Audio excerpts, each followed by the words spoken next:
Wild Arms is a very unique role-playing RPG style game that was originally developed by a Japanese company known as Mediavision for the PlayStation in 1996, which features a fantasy setting that you would see in your more typical RPG games but mixes in Wild West features, which was very, very different from your typical JRPG seen on the console at that time. That allowed you to play as 3 different types of characters, all with their own story arcs, where they are all trying to solve elements but also to look for different types of treasures. But all of their interactions have diverse and severe consequences that inevitably lead to different outcomes and intertwine as the story progresses, that lead to different endings depending on which character you choose. The game is a hidden gem in terms of RPGs on the system, and when it did release to critical acclaim and did receive commercial success, but it was somewhat overshadowed due to the hype of the upcoming Final Fantasy VII. As we all know, Final Fantasy VII became pretty much among some of the greatest games of all time, as Final Fantasy VII was the first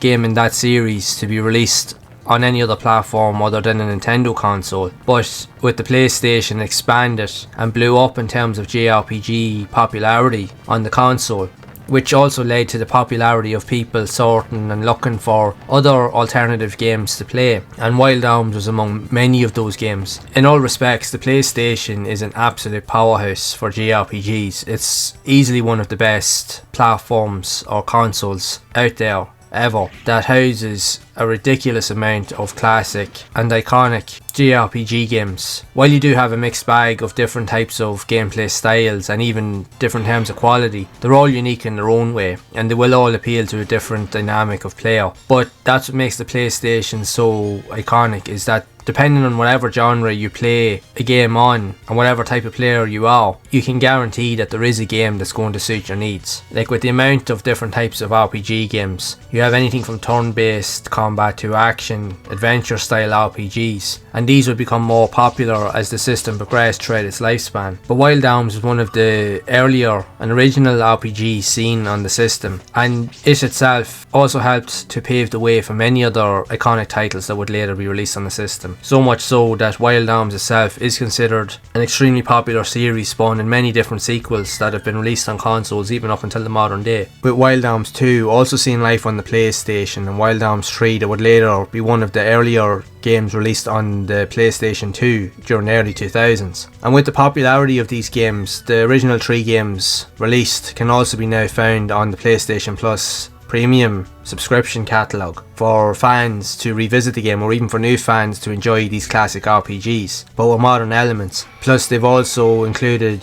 trophy support, so it gives you more ways to play these iconic games. So with the original game, it plays from a 2D top-down style perspective that you would see in your more typical old-school RPGs, with different explorative elements and story-based scenarios and sequences that you must get involved with. But you also have random fights that you would become familiar with when you played Final Fantasy VII, so it was no different here. But it was also one of the first games ever to transition from 2D gameplay to 3D arena-style environments for the battles, where you had to take turns, like your typical RPG games, where you had to take turns battling and using moves and magical spells in order to defeat opponents, and using health items to stay alive. So there was an element of strategy behind every single move that you made, which definitely added to the appeal of the game, and is right at home for fans of old school RPG games. So even back in the day, these type of games, while they're considered extremely popular now, they were popular back then, but not as much in other regions with the likes of North America and Europe as such,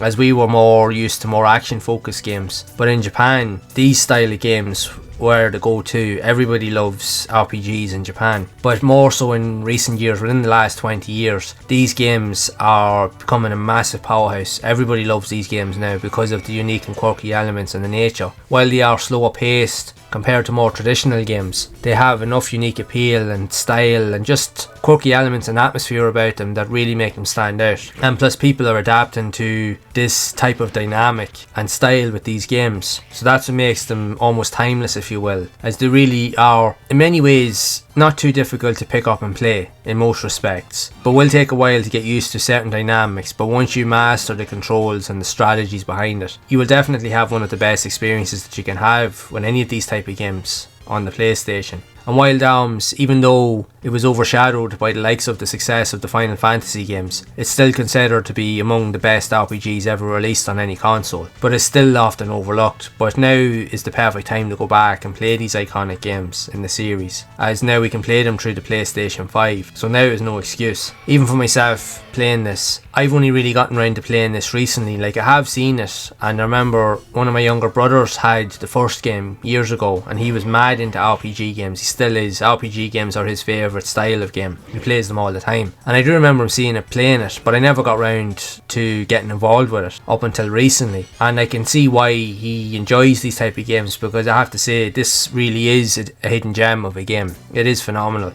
It is easy to get into, but it's also challenging, but there's so much addictive qualities to the game. To be truthfully honest, I'm going to go back to play this game, and I'm going to try and finish everything that the game has to offer, because there's so many cool elements and I just love the style of it.